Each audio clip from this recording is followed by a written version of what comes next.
Seguro de Auto Consorcio. Presenta CNN Prime.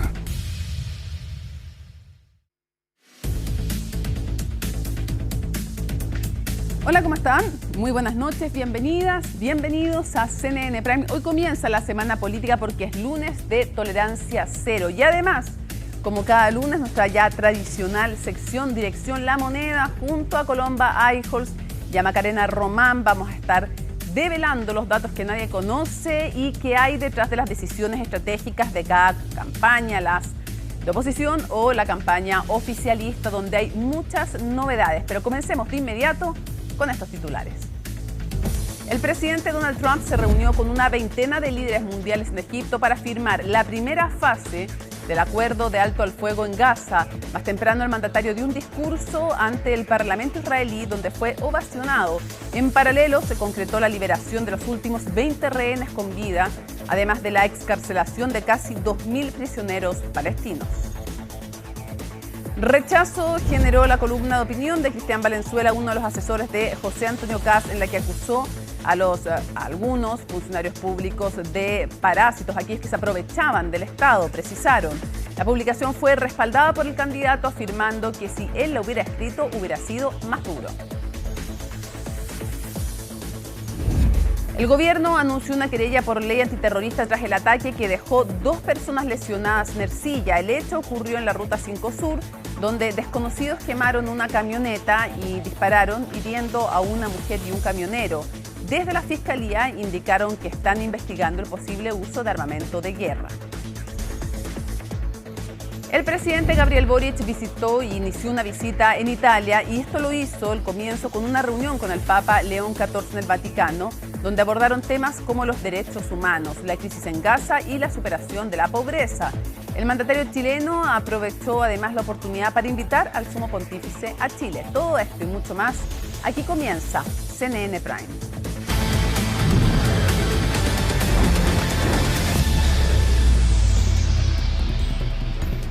Comenzamos rápidamente en vivo desde el sur del país porque el gobierno informó que va a presentar una querella por la ley antiterrorista en contra de los responsables del ataque en la región de la Araucanía que dejó a 2 personas heridas. ¿De qué se trata todo esto? Catalina Sánchez desde el lugar con toda la información. Catalina. ¿Cómo estás, Mónica? Muy buenas noches. Claro, este anuncio se da luego de conocerse la gravedad de este violento ataque que se generó el día de ayer por la noche, 22 horas con 35 minutos, según informado de la Fiscalía durante esta jornada. Sería un grupo de entre 6 a 8 sujetos que portaban armamento largo, corto, entre ellas 4 armas distintas, según informó el fiscal Garrido, y 2 armas de guerra. Eso es materia de investigación, pero es parte de lo que se ha informado durante la jornada. Armas con la cual efectuaron disparos en la Ruta 5 Sur a la altura de la comuna de Ercilla, cruce Pidima, a pocos kilómetros inclusive de la comuna de Coyipulli, cuando además transitaban bastantes vehículos a esa hora de la jornada. Hay videos, hay imágenes que dan cuenta entonces de lo que aconteció durante esta madrugada, mostrando además un vehículo que fue quemado, que es una camioneta que además, según informó personal de Carabineros, es un vehículo que mantenía en cargo por robo desde septiembre del presente año, y por lo tanto se investiga si los sujetos se movilizaban en este vehículo que quedó a la mitad de la ruta y totalmente en combustión. El fiscal de la Araucanía informó entonces la utilización de aparentemente 2 armas de fuego, de guerra también, y 4 armas distintas. Hay un lienzo que fue encontrado en el lugar de los hechos, en el cual hay diferentes escritos exigiendo la libertad de los denominados presos políticos mapuche y exigiendo acelerar la búsqueda de la activista Julia Chuñil, que él está próxima a cumplir un año extraviada en la región de Los Ríos. El ministro de Seguridad Pública, Luis Cordero, confirmó durante esta jornada que el gobierno se va a querellar por la ley antiterrorista. Las causas son varias, la forma de operar, el uso también de fuego, evidentemente portando armas de guerra, y también por la gravedad de los hechos, teniendo en cuenta de que se lesionaron a 2 personas, entre ellos un camionero quien quedó con lesiones leves, producto de las esquirlas, producto de los impactos balísticos en el camión, y además una mujer quien fue internada en el hospital de Victoria, fue intervenida a eso de las 1 de la mañana, producto de 2 impactos balísticos en la zona de la ingle y también de su pierna. Está fuera de riesgo vital, pero con lesiones de gravedad. Vamos a revisar impresiones por parte del gobierno en voz del ministro de Seguridad Pública. El gobierno se va a querellar por ley antiterrorista. Hay varias razones que están asociadas a eso. Es el lugar. En segundo lugar, la forma y modo en que se ejecutó y los medios que se utilizaron. Y en tercer lugar, las menciones, reivindicaciones que se encuentran en el lienzo que ustedes encontraron en el lugar. El Ejecutivo considera conveniente señalar varias cosas. La primera, en Chile no existen presos políticos. Los que hay son personas condenadas por graves delitos que se han cometido en nuestro país. Lo segundo es que la situación de determinado armamento que se ocupa en la macrozona sur es de preocupación. Yo lo señalé con anterioridad en otro momento. Y lo tercero, que la insistencia de aplicar la ley antiterrorista es esencialmente por la naturaleza y los medios de investigación que un ataque de estas características merece. El atacar directamente con ese tipo de armamento a un vehículo con personas en su interior deliberadamente es un acto no solo criminal, sino que de cobardes. Claro, ahí lo comentaba entonces el ministro de Seguridad Pública, Luis Cordero, en consideración además del hallazgo de este lienzo que fue dejado por los sujetos aún con paradero desconocido y que además no tendría alguna adjudicación, o por lo menos no hay nombres de orgánicas que operan actualmente bajo la violencia en la región de la Araucanía. La Fiscalía de la Araucanía informó, ya confirmó la investigación, evidentemente bastante compleja por lo demás, sobre todo por el uso de estas 4 armas distintas, según comentó el fiscal Roberto Garrido, y 2 de ellas armas de guerra. Hay que ver finalmente de dónde se sacaron las armas, si mantienen en cargo. Bueno, todo eso aún es en materia de investigación. Lo cierto es que serían entonces entre 6 a 8 sujetos y que aparentemente, esto es materia de investigación también, Mónica, pero aparentemente se movilizaban en este vehículo que finalmente queman los sujetos para cortar el tránsito en la ruta 5 Sur a la altura del cruce Pidima. Tenemos impresiones del fiscal Roberto Garrido, fiscal jefe de la Araucanía, y también por parte de la Confederación Nacional de Dueños de Camioneros, quienes han enviado un cariño, un abrazo evidentemente a su compañero, como ellos llaman también, que sufrió este cobarde ataque, porque así fue catalogado también por el gobierno, anunciando además que durante los próximos días se van a reunir en la región del Biobío, en la zona de Arauco, para poder evaluar la situación que actualmente afecta a la Araucanía en materia de violencia rural y ver qué acciones podrían tomarse o qué podrían solicitar ellos para tener o mejorar más bien la percepción de seguridad en la principal ruta, por lo menos, que es la ruta 5 Sur. Vamos a revisar aquellas impresiones. Respecto del encargo por robo, es algo que estamos verificando. El vehículo siniestrado tiene que ser sometido a los peritajes respectivos para poder precisar y confirmar que se trata de un vehículo que fue sustraído con anterioridad.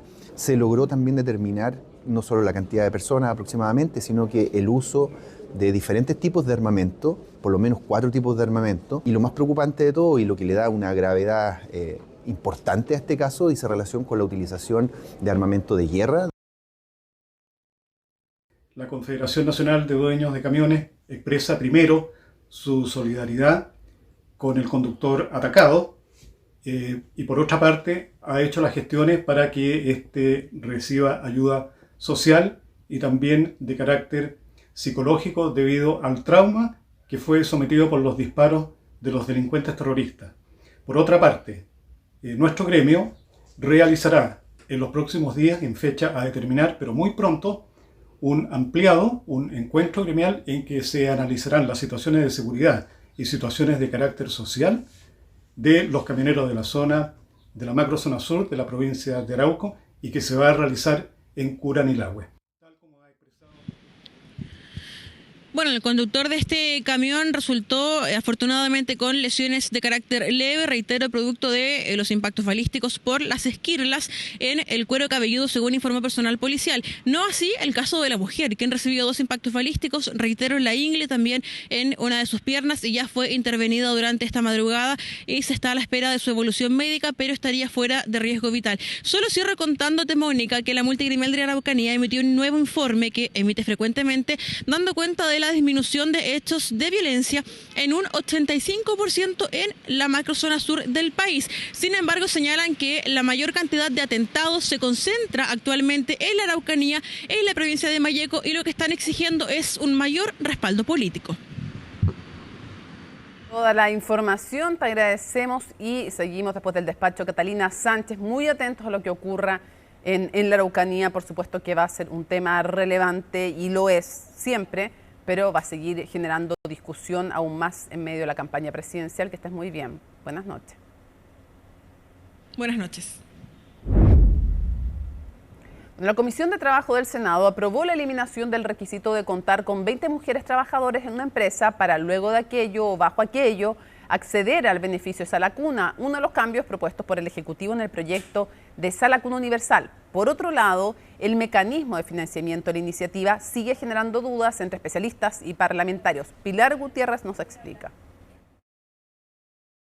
Es una de las prioridades legislativas para el presidente Gabriel Boric. El proyecto de ley de Sala Cuna Universal lleva en discusión desde 2022 y la semana pasada el gobierno ingresó indicaciones en materia del financiamiento y cobertura de la iniciativa. El diseño actual, que es un diseño de cotizaciones del empleador, un monto bastante pequeño, es un buen diseño que nos va a permitir juntar los recursos que se requieren y además nos va a permitir que termine esta discriminación que existe en la actualidad en que el derecho a Sala Cuna solo ocurre cuando hay una cierta cantidad de trabajadoras mujeres. Si tenemos el consenso de que tenemos que lograr este objetivo, yo no veo ninguna razón para que no nos pongamos a poner de acuerdo respecto a el diseño en concreto. La fórmula crea el fondo de Sala Cuna, que sería financiado por aportes fiscales y también por cotizaciones del empleador, que llegarían a 0,3% de las remuneraciones imponibles. Si bien se plantea una compensación reduciendo en 0,1% la cotización al seguro de cesantía, este punto ha generado algunas alertas, ya que podría significar una mayor carga, sobre todo para las pequeñas empresas, en un contexto donde los costos laborales han ido aumentando el último tiempo. Desde la SECHA hacemos un llamado a que esta ley se apruebe de una vez por todas. Llevamos 20 años dando vuelta sin poder ponernos de acuerdo y es muy importante que este tipo de iniciativas no signifiquen una vez más un aumento en los costos laborales. Tienen que haber incentivos para que uno pueda contratar mejor talento y de esa manera podamos crecer. Entre junio y agosto el desempleo femenino llegó al 9,3%, superior a la tasa general de la población. Es por eso que si bien los expertos valoran que se impulsen políticas públicas que buscan una mayor incorporación de la mujer al mercado laboral, alertan que el mecanismo de financiamiento podría tener el efecto contrario al esperado. El hecho de que sea con una cotización adicional para las mujeres, ¿verdad? Y que le cargue un poco más la mano a las empresas que quieran contratar mujeres y que además se quiera extender el periodo del postnatal, obviamente hace que el costo de contratar a una mujer sea mucho mayor que el de contratar a un hombre y eso puede incidir en las decisiones de las empresas y afectaría de manera negativa el empleo femenino, sobre todo el empleo privado formal, que es el empleo, entre comillas, de mayor calidad. El mecanismo de financiamiento fue uno de los principales puntos discutidos por la Comisión de Trabajo del Senado este lunes, donde sumaron otro elemento. Si hay una diferencia entre el aporte del fondo y el costo real de la Sala Cuna, el empleador debe cubrir el copago. El empleador más grande no tiene problemas. O no debiera tener problemas. De hecho, hoy día probablemente muchos de ellos pagan un valor bastante más alto que el 0,2. Pero el pequeño, cuando yo le digo, mire, usted va a tener que pagar el 0,2, pero además va a tener que pagar la diferencia de la Sala Cuna, genera un problema. Lo importante es que ustedes nos digan que si ese es el problema, cuál es la solución que ustedes ven, y eso no se expuso. Yo me fui muy esperanzada de la última reunión, muy esperanzada, y veo que no, y estoy pensando en las mujeres. Además, las indicaciones introducen cambios en la cobertura del proyecto. Por un lado, elimina el requisito de contar con 20 trabajadoras para acceder al beneficio y también extiende el derecho no solo a mujeres, sino que a hombres y quienes tengan judicialmente el cuidado personal de un niño o niña menor de 2 años. Sin duda que va a tener un impacto en la participación. Hay mujeres hoy día que por el tema de cuidados de menores de edad, por no tener acceso a Sala Cuna, no pueden salir a buscar un empleo formal en el mercado laboral, así que esto formaliza a un montón de mujeres. Esto también le permite regularizar la fórmula de cuidado. Más que asegurar una participación, le da autonomía a las mujeres para decidir sobre su futuro. Además, se plantea gradualidad en su implementación. Al 6º mes de la publicación de la ley, la cotización del empleador llegará a 0,2%, mientras que a la vez se reduce 0,1% la cotización del seguro de cesantía. Todo será materia de discusión del proyecto que sigue su tramitación en el Senado. Para las 3 de la tarde de mañana está fijada la revisión del recurso de reposición presentado por la defensa de Daniel Jadue ante el Tricel Por esa vía busca ser reintegrado al padrón electoral y, por consiguiente, retomar su candidatura a diputado por el Distrito 9. Miguel Ángel Araya nos cuenta. A pesar de las escasas posibilidades y el complejo escenario que enfrenta su candidatura, el exalcalde de Recoleta, Daniel Jadue, ha insistido ante la justicia en retomar su intención de llegar al Congreso como diputado del Partido Comunista del Distrito 9. Esto tras presentar un recurso de reposición ante el Tribunal Calificador de Elecciones, en el que pide ser reincorporado como candidato en el padrón electoral auditado del CERVEL y, de paso, recuperar su derecho a voto. Bueno, a mí me tiene que parecer lo que por lógica se desprende, porque soy el presidente del partido que lo levantó y lo propuso como candidato. Entonces, para mí todo lo que ayude a que pueda consumarse y que sea candidato es un hecho bueno. Lo otro es lamentable. Y podrán los abogados en ese plano discutir desde el punto de vista estrictamente jurídico y el día de mañana nosotros hacer una formulación más profunda desde el punto de vista político. Y si las gestiones ante el Tricel no prosperan, la defensa de Jadue evaluaría llegar incluso al Tribunal Constitucional mediante un recurso de inaplicabilidad. Todo esto a menos de 5 semanas de las elecciones. Va a ser difícil que Daniel Jadue pueda acudir al Tribunal Constitucional. El Tribunal Constitucional requiere una gestión pendiente y nosotros hemos hecho presente al propio Tribunal Calificador de Elecciones que no existe ninguna gestión pendiente porque lo que tenemos acá son 2 sentencias definitivas que no tienen posibilidad de ser recurridas por ninguna forma ante el Tribunal Calificador de Elecciones. Entonces, existiendo una causa afinada, el Tribunal Constitucional no puede conocer de esta materia. Cabe recordar que Daniel Jadue quedó inhabilitado como candidato luego de que la justicia ratificara su calidad de acusado. Sin embargo, esto cambió la semana pasada al ser reabierta la investigación en su contra. Respecto de si Jadue puede quedar sin votar considerando que fue removido del padrón electoral, la respuesta es afirmativa. Efectivamente, lo que sentenció el Tribunal Calificador de Elecciones no es solamente que él no podía ser candidato, sino que él, por mandato constitucional, se encuentra privado, o por lo menos al momento del cierre del padrón, se debería entender que estaba privado del ejercicio del voto, dado que en esa oportunidad se encontraba acusado. Por la naturaleza de la tramitación de este recurso de reposición extraordinario, veo un poco viable que el señor Jadue pueda ejercer su derecho en noviembre por el tiempo de la tramitación natural existente de este recurso. Fuentes de CNN Chile confirmaron además que la Defensoría Penal Pública, que representa a Jadue, va a apelar a la resolución que lo mantuvo en arresto domiciliario total. El objetivo es conseguir una medida cautelar menos intensa, como por ejemplo el arresto domiciliario nocturno. El presidente Gabriel Boric completó su primer día en Italia con la visita al Vaticano y la reunión que sostuvo con el Papa León XIV, donde lo invitó a venir a nuestro país. Vamos a tomar contacto con nuestro enviado especial, Ivo Goitz, para conocer más detalles. Ivo, te escuchamos.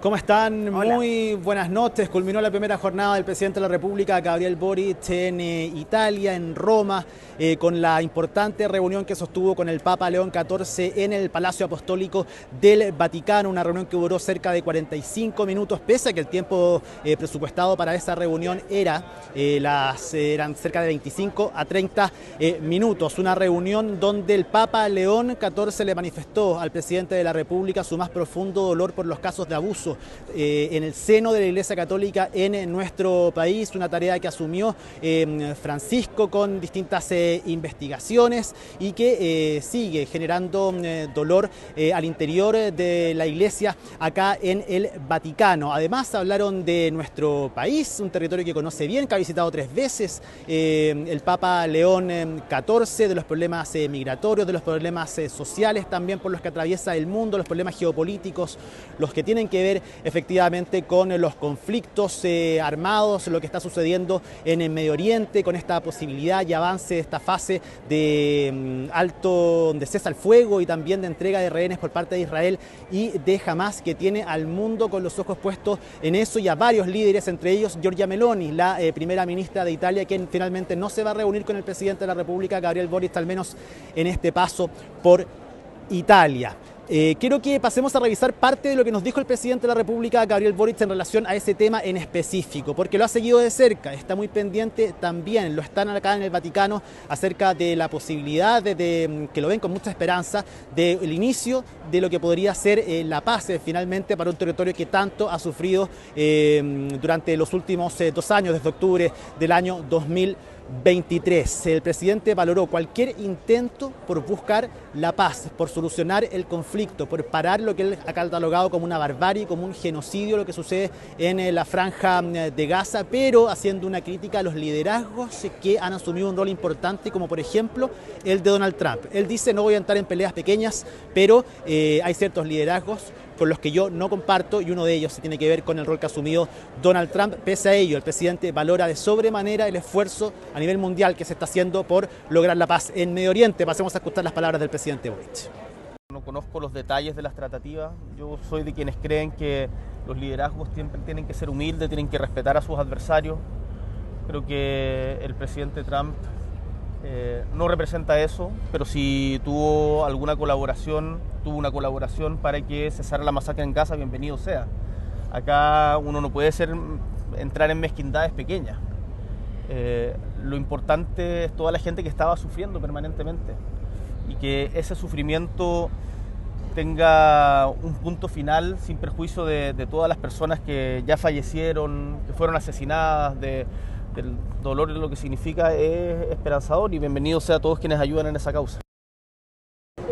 Además, parte de los temas de conversación tuvo que ver con la primera exhortación apostólica publicada por León XIV el pasado 4 de octubre. Esta exhortación apostólica es el segundo tipo de documento pontificio de importancia tras la encíclica y es un texto que había comenzado Francisco y que lo terminó finalmente León XIV, un texto de 28 páginas. Dilexi te ha amado es el significado, una reflexión sobre cómo los débiles y los marginados en el mundo deben ser el centro de la misión en la Iglesia. En un mundo, dice este documento, donde los pobres son cada vez más numerosos, paradójicamente vemos cómo algunas élites de ricos viven en una burbuja muy confortable y lujosa, casi en otro mundo en comparación con la gente común y que a veces bien enmascarada. Existe una cultura que descarta a los demás. Se volvió a hacer énfasis en el rol de la Iglesia Católica, se conversó de eso entre ambas autoridades y el presidente de la República, Gabriel Boric, extendió incluso una invitación a León XIV para que visite nuestro país. Pasemos a revisar qué fue lo que dijo el presidente de la República. Se lo planteé, lo dejé invitado, le recordé la visita del Papa Juan Pablo II y lo importante que fue para Chile ese momento de encuentro en 1987. Conversamos de lo difícil que fue la visita del Papa Francisco. Me contó que después de la visita a Chile, el Papa Francisco fue a Perú, en donde justamente estuvo con el actual Papa León XIV y que había visto el dolor que había tenido el Papa, y lo dejé invitado nuevamente. Por cierto, no puedo asegurar nada.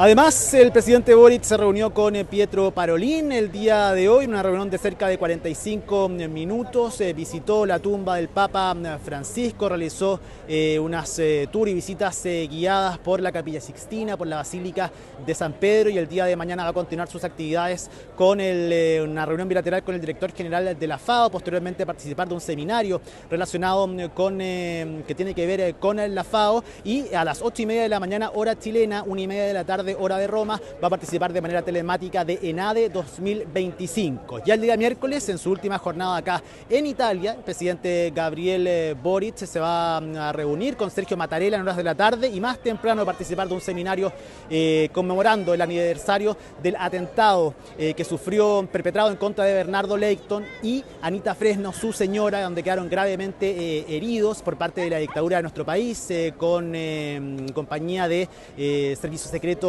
italiano, en una situación que cumple 50 años y que es muy importante poder relevar durante estos días. Parte de la agenda del presidente de la República, Gabriel Boric, quien ya termina entonces su primera jornada. Nosotros mañana desde muy temprano les vamos a estar contando las actividades del presidente de la República acá en un nuevo viaje a Europa que lo va a tener en Roma durante los próximos días.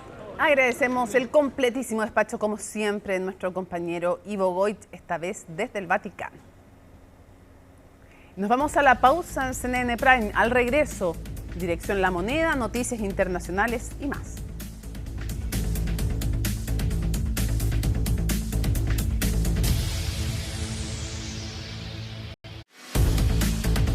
Tu seguro de auto está en Consorcio. Está presentando CNN.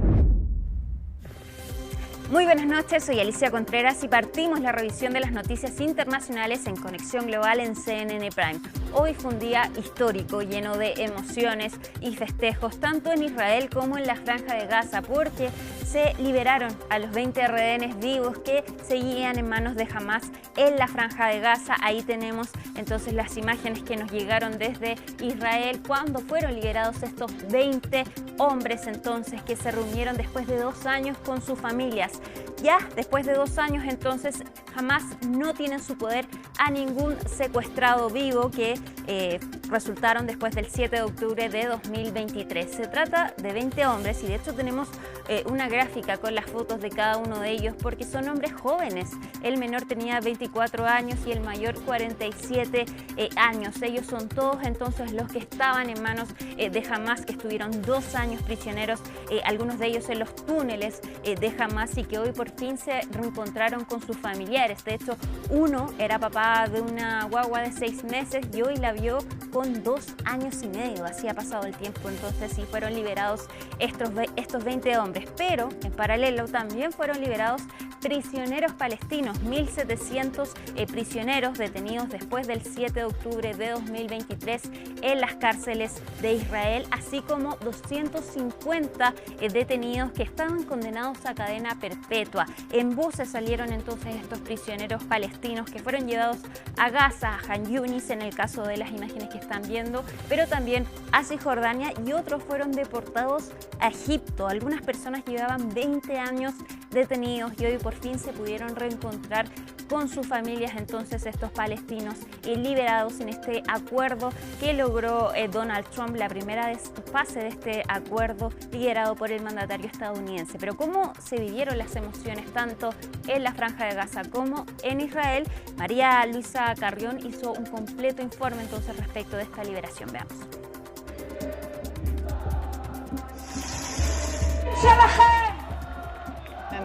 Hoy estoy feliz. Porque vuelven a casa, porque esta maldita guerra ha terminado, porque es un nuevo día.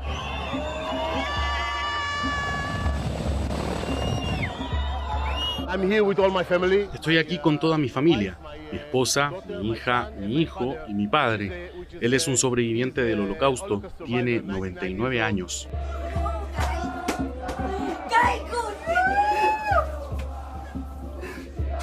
Solo busco cerrar este ciclo. Quiero verlos abrazar a sus padres. Quiero ver un cierre.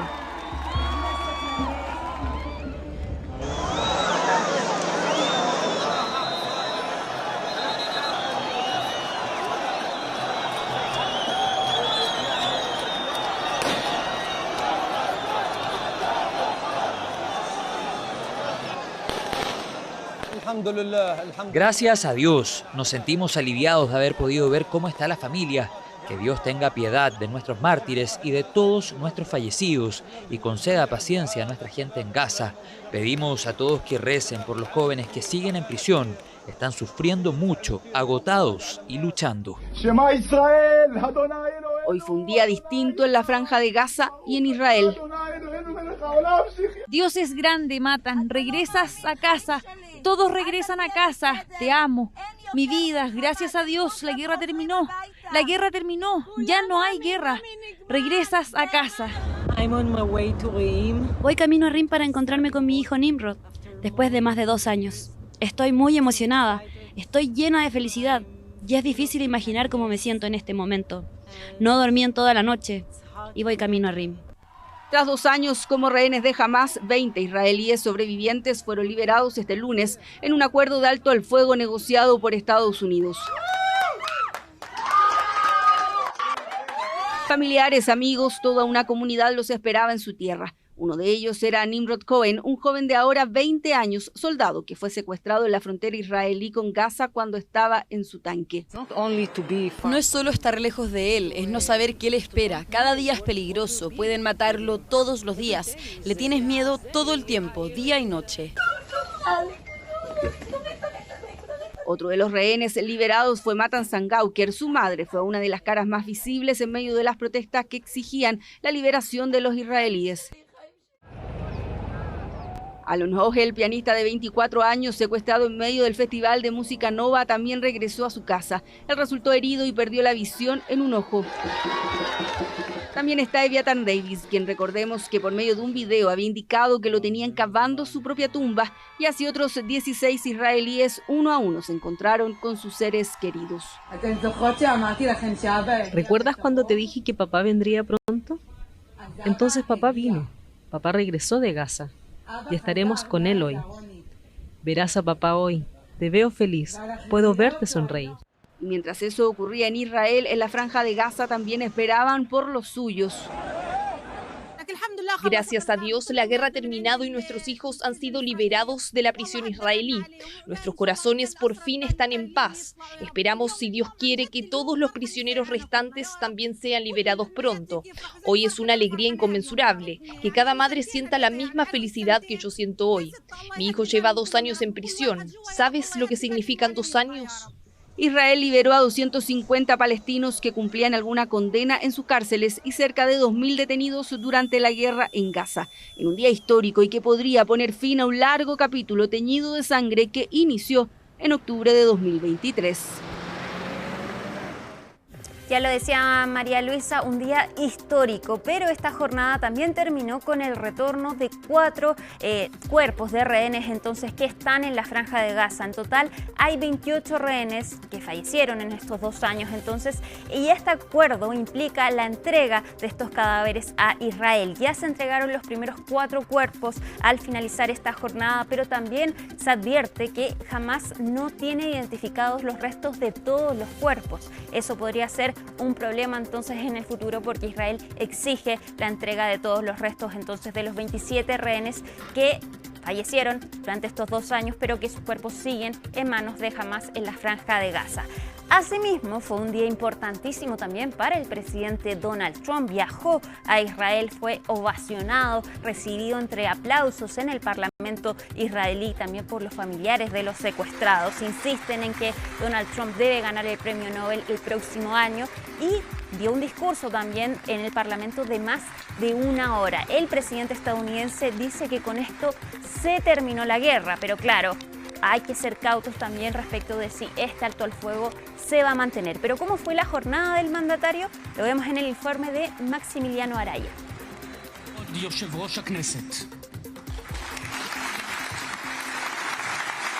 Así fue el recibimiento que tuvo el presidente estadounidense Donald Trump al llegar al Parlamento israelí en Jerusalén.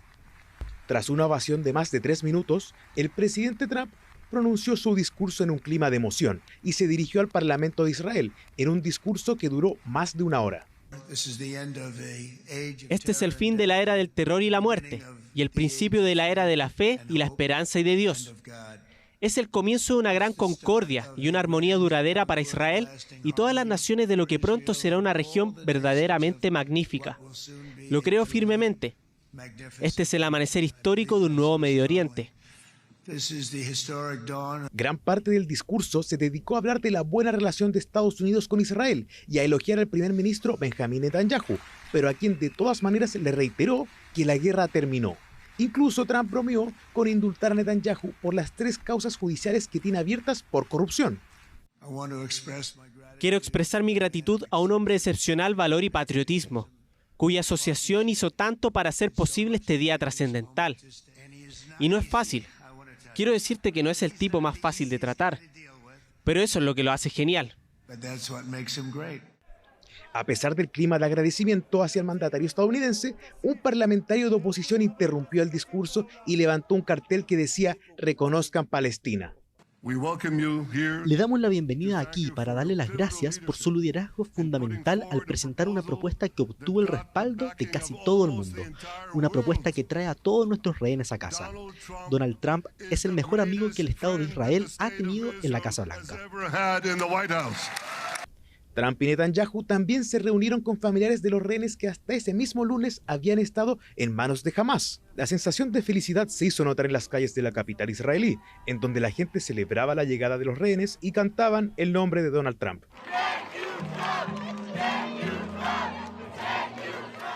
Más tarde en la jornada, Trump viajó a Egipto, donde los representantes de los países que mediaron el acuerdo de paz en Gaza, es decir, Estados Unidos, Qatar, Egipto y Turquía, firmaron el Pacto por la Paz.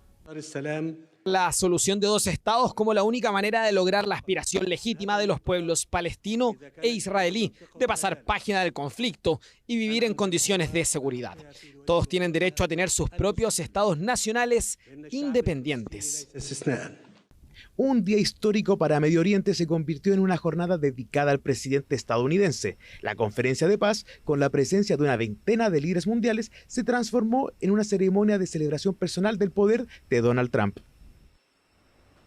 Sin duda un día importantísimo para los rehenes, sus familiares, para los prisioneros palestinos y también sus familias, pero por cierto para Donald Trump vivió quizás el día más importante de su segundo mandato y después de esta firma en Egipto entonces con los líderes regionales aún quedan varias dudas, cabos sueltos después de lo que viene con este acuerdo, que la fase inicial entonces es la liberación de los rehenes y los prisioneros palestinos, pero no queda claro entonces cuál es el futuro de la Franja de Gaza, cuándo van a llegar las fuerzas de seguridad internacional, cuáles van a ser los poderes de estas fuerzas internacionales y cómo va a estar constituida la llamada Junta de Paz que nombró el presidente Donald Trump. Y también es importante señalar que en esta firma de la paz no estuvieron presentes varios actores importantes. No estuvo Benjamín Netanyahu y tampoco estuvo, por ejemplo, el príncipe saudí y también el presidente de los Emiratos Árabes Unidos, dos potencias en la zona que han abogado por la presencia de dos estados, algo que ha negado tanto Benjamín Netanyahu como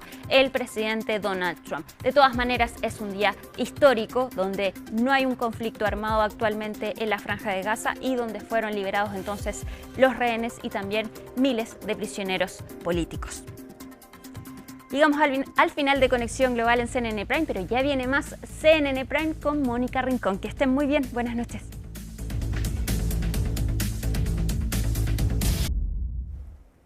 Ahí lo ven, Dirección La Moneda, nuestra sección de todos los lunes en que les contamos lo que otros no saben, les adelantamos noticias además de la carrera presidencial, oficialismo y oposición y nos acompañan nuestras reporteras estrellas Macarena Román y Colomba Eichholz. Bienvenidas nuevamente a Dirección La Moneda. Empecemos con la noticia del momento, si les parece. Macarena, cambios en el comando de Janet Jara salen. Laura Albornoz, Hirt y Gael Youmans. ¿Por qué? Todo esto después de las críticas que se le habían hecho por unos viajes dentro de su cargo en ENAP a Laura Albornoz. Totalmente, Mónica, cambios no menores y que tienen relación con las vocerías. Se había designado a quienes tú nombraste como voceros del comando, más el senador Ricardo Lagos Weber y también la senadora Alejandra Sepúlveda. Son ellos dos quienes quedarán entonces como los voceros oficiales, ¿cierto?, de este comando y se saca entonces de estos cargos a Tomás Hirt, a Gael Youmans. A ambos habría sido, según lo que dice Eric Aedo, integrante del comando de la candidata Janet Jara, porque ellos se van a enfocar en su reelección. Tanto Hirt como Youmans van a la reelección por la Cámara de Diputados en sus respectivos distritos.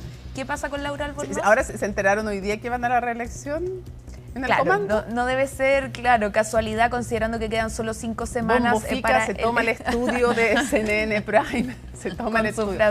Claro, sí. No la vamos a repetir para qué, pero quedan 5 semanas. Es una decisión al menos bastante encima, ¿cierto?, de lo que podríamos haber esperado. Por otro lado está la salida de Laura Albornoz, quien también ha sido bien criticada en específico por la oposición por el rol que tiene como funcionaria pública en ENAP y por las cifras de más de 30 millones de pesos, en específico 38 millones de pesos en viajes al extranjero en su cargo en el directorio de esta empresa estatal. ¿Qué ha dicho la candidata Janet Jara? Fue ella misma quien le quitó piso de alguna forma a quien era su vocera, ¿cierto?, Laura Albornoz. Ella en conversación con otro canal durante la semana pasada, en específico con Mega, dice que ella como ministra evitó hacer viajes que no eran necesarios al extranjero, solo fue a los imprescindibles, ¿cierto? Claro, esto fue en el programa El Candidato cuando de estaba Mega. en la parte de la entrevista con Tomás Muchati, ahí le dice que yo no habría hecho eso. Claro. Ahí fue, creo, ¿no? Sí, ahí fue, y ella esa parte específica le quita el piso entonces a Laura Albornoz, diciendo que cuando fue ministra viajó lo menos posible, ¿cierto? Porque decía tenía un rol que desempeñar aquí en territorio nacional. Después se le pregunta el día viernes respecto a esa declaración y dice: yo solo hice la diferencia con lo que yo hice y con lo que yo no haría. Claramente hay una diferencia no menor entre la ex vocera ahora y la candidata Janet Jara. ¿Cuál es el argumento del comando? Que ahora tomaría un rol más relevante en las vocerías la propia candidata, solo a 5 semanas de la elección. Ya. Bueno, pero quedó claro igual que había un tema en el programa, además, candidato de Mega, que conduce nuestro colega, y le mandamos un saludo a Juan Manuel Astorga. Ya, está ese tema, pero también han habido versiones de por qué los otros. Unos dicen, mira, en verdad sacan a Hirsch y a Gail Jomans porque es una forma media salomónica y además 2 que van a la reelección y porque así Albornoz no sufre el costo ya sola. Pero otros dicen, y Tomás Hirsch sostiene, es una duda legítima cuando se le pregunta por las presiones a todo esto del Frente Amplio. Habían algunas versiones de que había mucha vocería no de Frente Amplio y que habría ahí una molestia y que por eso Hirsch había tenido demasiado protagonismo. En fin. De hecho, ahora solo queda el socialismo democrático representado con el Lagos Weber y la senadora Alejandra Sepúlveda, quien es independiente. Claro. Antiguamente el Frente Regionalista Verde Social, antiguamente la Democracia Cristiana y ya sí. Y ahora independiente. Ok. Vamos con Colomba entonces, vamos a volver después con Maca, pero Colomba. A ver, primero hoy día hubo harta actividad de José Antonio Kast. No solo estuvo en la vocería habitual de los lunes, sino que además estuvo en el programa, en la redacción del diario La Tercera. Y ahí efectivamente hizo varios puntos políticos que repitió y reforzó en la vocería. ¿Por qué han habido? No fueron casualidad. Y efectivamente, porque han habido diferencias, ¿no es cierto?, con la candidata presidencial Evelyn Matei ya desde la semana pasada, tanto por comentarios de la bandera de Chile Vamos, pero también del equipo de José Antonio Kast. Esto porque comenzó una polémica y que hoy día agarró bastante fuerza en el punto de prensa, tanto de Evelyn Matei como de José Antonio Kast, que tiene que ver con la columna de Cristian Valenzuela, uno de los principales asesores e ideólogos de la campaña de José Antonio Kast, que se llamaba, de hecho, en La Tercera, el miércoles pasado estaba publicada, Parásitos, donde hacía alusión a funcionarios públicos que han sido contratados por el Estado en diferentes gobiernos, hace alusión al oficialismo, al actual oficialismo, pero también a la oposición. En términos, eso indignó a Chile fueron Vamos. Términos duros, o sea, partiendo, decían, los que ya gobernaron, los que se dicen de oposición, también parasitaron al Estado, e incluso también parásitos que viven de él, lo drenan y se lo reparten, se reparten sus restos como si fuera un botín. Esas fueron un poco las palabras que utilizaba Cristian Valenzuela en la columna. Y sabes lo otro que también les dolió arte cuando dice Valenzuela y cuando critican porque se anuncian reducción de gasto público, es porque se amenaza en el fondo, posibilidad de seguir parasitando. Y ahí dice que de hecho hay o ha habido un frente desde el Partido Comunista a la UDI para cuestionar a quienes se están planteando un recorte presupuestario, en el caso de José Antonio Kast, 6.000 millones de dólares en 18 meses, que también apunta, ¿no es cierto?, a la salida de lo que llaman en el Partido Republicano los operadores políticos, el gasto político, que es finalmente lo que ellos quieren recortar y que ya sabemos todas las polémicas y cuestionamientos que ha generado. Pero no le quitó en lo absoluto el piso a Valenzuela, a José Antonio Kast. Al contrario, subió la apuesta, diría yo, en la redacción, en La Tercera y también... Y después en el Partido Republicano. En un punto de prensa, de hecho, le preguntamos a los periodistas si estaba de acuerdo con esa columna o por último la respaldaba. Y para no decirlo yo, que lo diga el mismo candidato presidencial, porque tenemos esa declaración, así que revisémosla.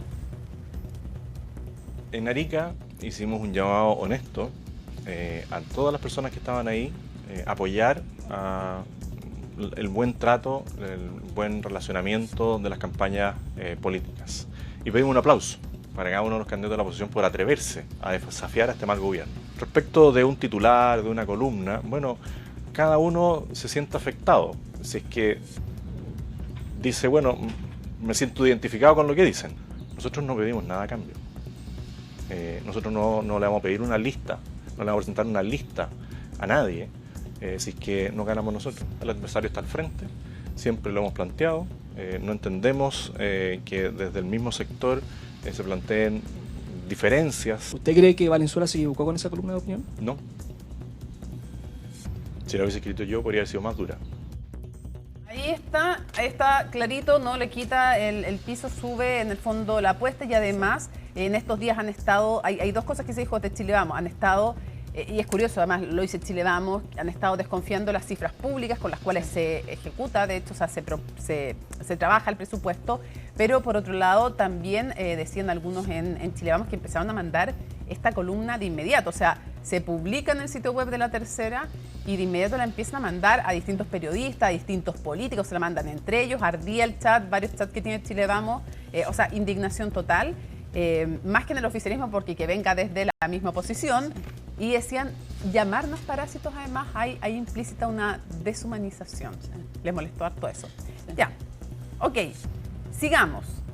¿Cómo le pega a Chile Vamos? ¿Hay algún datillo más, Colomba, de cómo ha reaccionado Chile Vamos? En Chile Vamos, lo cierto es que también hubo reacciones transversales, en particular hoy día salieron varios parlamentarios también y miembros del comando a decir que era una crítica completamente injustificada, que no tenía, ¿no es cierto?, como razón de ser, y que de alguna manera también, Mónica, era personal, que finalmente la estrategia que ha habido del comando de Evelyn Matei, y ellos mismos lo han transparentado, es justamente fijar las diferencias con José Antonio Kast. Hemos visto, por ejemplo, la semana pasada las declaraciones de Evelyn Matei sobre... súper dura también. También sobre que le da miedo, le complica que triunfe José Antonio Kast porque es un candidato que ha corrido los límites, haciendo referencia. Dijo que estaba decepcionada en lo personal. Sí, en lo personal. En lo personal del candidato. Sí. Bueno, y decían también desde Chile Vamos, estas han sido críticas también personales para el otro lado, desde Cristian Valenzuela, porque también en particular en Chile Vamos han hecho alusión a la presencia en el Estado que tuvo como funcionario, como asesor, recordemos en la época, por 4 años de Rodrigo Álvarez, Cristian Valenzuela. Sí, y también José Antonio Kast siendo parlamentario. Entonces también decían, es un poco contradictorio el llamado a unidad por un lado, y que luego están estas críticas por parte de Cristian Valenzuela llamándolos parásitos, pero también es contradictorio que el llamado o esta crítica, esta calificación tan dura, la haga alguien que también fue parte del aparato del Estado, siendo, ¿no es cierto?, asesor en la época del exministro y ex subsecretario de Hacienda Rodrigo Álvarez. Así que un poco también la defensa o el discurso de Chile Vamos ha sido ese. Sí, al final también algunos desde republicanos dicen, bueno, sigan discutiendo el tema de los 6.000 millones, sigan discutiendo en esto. Nosotros, en el fondo, delante de la gente, estamos siendo vistos como los que estamos dispuestos a cortar la corrupción y a cortar el gasto innecesario, sea, y del otro lado le dicen eso no es verdad, pero si se hace o no el punto, porque básicamente el tema de las cifras, digo, como táctica electoral solo tiene sentido si logran instalar que está en riesgo un gasto social, si no, en el fondo solo queda visto cómo vamos a recortar lo innecesario.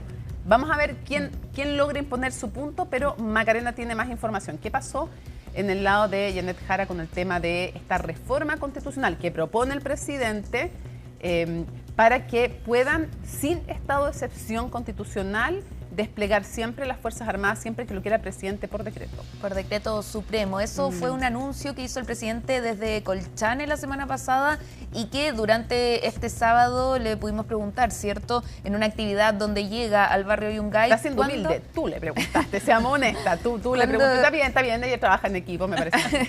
¿Cuándo va a ingresar esta reforma? Y él dice que esperaba que se ingrese durante esta semana, ¿cierto? Sí, me lo dijo, que esperaba que se ingrese esta semana. Esta semana, noticia, ahí tienen noticia de esta semana Dirección de la Moneda. Debiese ingresar la reforma constitucional, ¿cierto?, que requiere de un quórum de 4/7, tanto en el Senado como también en la Cámara. Hablamos de 29 senadores y 89 diputados o diputadas. Eso se ve un poco difícil si lo llevamos al oficialismo. Si bien hoy Lautaro Carmona, el presidente del PC, decía que si esta reforma se mantiene como él la conoce, es muy probable que se inclinen por aprobarla. Quien cambió de parecer o de postura, al menos de mensaje, es la presidenta del Frente Amplio, Constanza Martínez, quien en conversación con La Tercera la semana pasada decía: a mí no me acomoda este tipo de medidas, pero estoy dispuesta, estoy abierta a discutirlo. Mientras que hoy se le pregunta y ella dice: esta medida es buena, es una reforma importante en el sentido de fronteras, pero que solo se acote a aquello, a que las Fuerzas Armadas puedan estar desplegadas por decreto supremo en las fronteras. La pregunta es, nadie ha dicho lo contrario, nadie está hablando de hacerlo en cualquier estado de excepción, ¿cierto? O en la macrozona sur. De hecho, es sin estado de excepción. De hecho, el presidente fue bien claro en hablar de que una reforma solo para la frontera, y de hecho la frontera norte, ni siquiera se habla de cualquier tipo de frontera. Mal ojo político dudar de una reforma que propone su propio presidente, pero además en el contexto de las declaraciones que se habían dado además de Carolina Toa en París, en una charla en Sciences Po, en la universidad, en que dice que tiene la izquierda ha tenido alergia a la seguridad. Se ve una cierta distancia, en general, te iba a decir yo, del gobierno, en todo caso, con la candidatura de Janet Jara. Yo creo que estas discusiones no le benefician en lo absoluto. No hay mucha coordinación. No hay mucha coordinación porque en el comando se apegaron a esta reforma y decían estamos a favor de cualquier medida que pueda ayudar a la seguridad y obviamente a la seguridad de las fronteras. Tenemos dos temas brevemente que quisiera preguntarle a las dos para cerrar. Colomba, ¿qué pasa mañana? Y luego a ti, Macarena, ¿qué pasa con el 18 de octubre? ¿Qué va a pasar con el Comando Jara? ¿Qué pasa mañana? ¿Qué hay de mañana? Mañana tenemos ENADE. Ya. Un foro que va a estar muy entretenido porque también va a tener un foro presidencial. Se le van a dar 3 minutos a cada candidato presidencial para referirse sobre sus propuestas, particularmente propuestas en el mundo empresarial, ¿no es cierto? Donde va a estar todo este foro muy importante también, porque va a participar el presidente como todos los años, como ya es usual, ahora de manera telemática. Eso te iba a decir yo, remoto. De manera telemática, remoto, porque va a estar todavía en Roma. No habría otra forma, digamos. Exactamente, pero van a estar los abanderados presidenciales, van a participar a eso del mediodía. Todos menos uno. Eduardo Artés es el único que no va a participar. De todas maneras, se le va a dar también un espacio a los candidatos para que se pregunten entre ellos. Eso también ha sido recurrente en los últimos debates. Y en el caso de José Antonio Kast, le toca preguntarle a Marco Enrique Sominami, y en el caso de Evelyn Matei le toca preguntarle a José Antonio Kast, y particularmente hablaba con el comando José Antonio Kast y les preguntaba si les preocupa que nuevamente se le emplaza al candidato, y en este caso Evelyn Matei, ¿no es cierto?, sobre el recorte presupuestario, y dicen, y como lo hablábamos antes, eso solamente le está sirviendo al comando de José Antonio Kast, o eso es lo que ellos perciben. Eso es lo que es su tesis. Exactamente, esa es su tesis, tanto en el recorte presupuestario como también en las cifras, dudar de las cifras de la DIPRES, de las cifras que se han conocido también del INE sobre la contratación de los funcionarios, así que también va a haber probablemente bastante noticia. Macarena, y si sabemos algo, dato, ¿qué va a pasar el 18 de octubre? Es una fecha compleja para la candidatura oficialista. ¿Qué van a hacer? Todo parece indicar que no quieren hablar mucho del tema. Es el sábado, ¿cierto? Hoy se le pregunta al comando en relación a la franja, si es que iba a ser, porque parte la franja el viernes 17 de octubre, este viernes, si es que iban a hacer alusión a algún tipo de guiño, ¿cierto?, correspondiente al estallido social. Y ella, Gael Jomans, que en ese minuto era vocera todavía del comando, decía que no se iban a enfocar en eso, más bien iban a estar enfocados en las medidas, en los que buscan proponerle, tratando no de hablar, ¿cierto?, del estallido social. Sabemos que es un tema que en este minuto no está dando provecho, no está dando cierto... No, pues solo le complica por el tema del perro matapaco, en la polera. Las querellas que presentó... Me pareció siempre súper violento, pero esa polera... Las querellas que presentó Janet Jara como abogada. Representando a personas que acusaban a Carabineros. Y porque si bien quienes se defendieron, ¿cierto?, este tipo de manifestaciones estuvieron más bien vinculadas al actual oficialismo y por ende, en este minuto, al parecer, lo que analizan es que les podría quitar piso político. ¿Van a hacer referencia a la Eso justamente iba a decir, que el Partido Republicano está bastante concentrado en hacer referencia a la participación del actual oficialismo en el estallido social, pero también a la gestión que tuvo el gobierno del presidente Sebastián Piñera durante el estallido social, así que eso lo vamos a poder ver en la franja, quizás un guiño, porque también hay hartos candidatos que son ex carabineros y que de hecho participaron en el orden, por mantener el orden público en el estallido social, así que quizás en la franja, y el mismo aniversario de todas maneras va a ser un tema que va a rondar en el comando de Kast. Cada uno con... Vuelve a tensionarse Chile Vamos y Republicanos, lo dejamos planteado como tesis, les agradecemos a las dos que nos hayan acompañado y nos vamos a ir despidiendo ya de CNN Prime. Les agradecemos como siempre a Colomba y a Macarena que nos acompañan los lunes en Dirección La Moneda. Pero lunes 13 de octubre, así estuvo nuestro país y el mundo. Somos CNN Chile. Buenas noches.